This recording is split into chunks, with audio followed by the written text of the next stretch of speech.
Sheriff Dandridge realized he was holding his breath and had to force himself to breathe.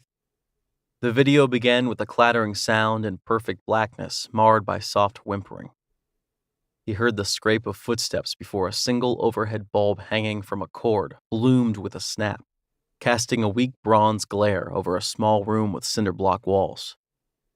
Cobwebs swayed in the upper left corner where they connected the rotting wooden joists above. With a rustling noise, the camera lowered and centered upon a workbench made of particle board, the surface scarred with cuts and gouges and coated with a black crust. The floor beneath it was bare, packed earth or stone. "Do any of you recognize this place?" Dandridge asked. The others answered with shakes of their heads, as though they had all lost their voices at once. Dandridge returned his attention to the monitor. The whimpering grew louder and metamorphosed into shrill, panicked shrieks. A scuffing sound off screen, and a dark form eclipsed the view. The screams grew louder until they became a squeal of feedback. A man's back resolved in the center, the glare turning him to a silhouette of darkness, shoulders slumped, arms straining against the flailing body he held down on the workbench.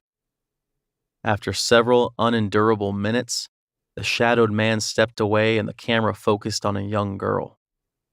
She was bound to the table by thick, frayed ropes that stretched her arms and legs toward the four corners.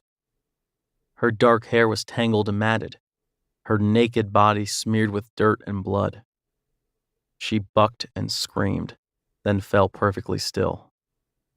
Her eyes widened, and she shook her head violently from side to side, releasing a rush of blood from her nose.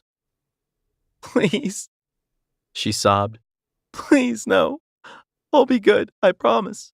I won't tell anyone." Footsteps scuffed to her right, and she turned in that direction. Her cheekbone was bruised, and a scabbed laceration ran through the crusted hair above her left ear. A man's voice gently shushed her. I can't watch this," Miller said, shrinking away from the group.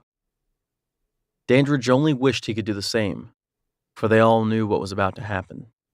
The evidence was bound in barbed wire across the clearing.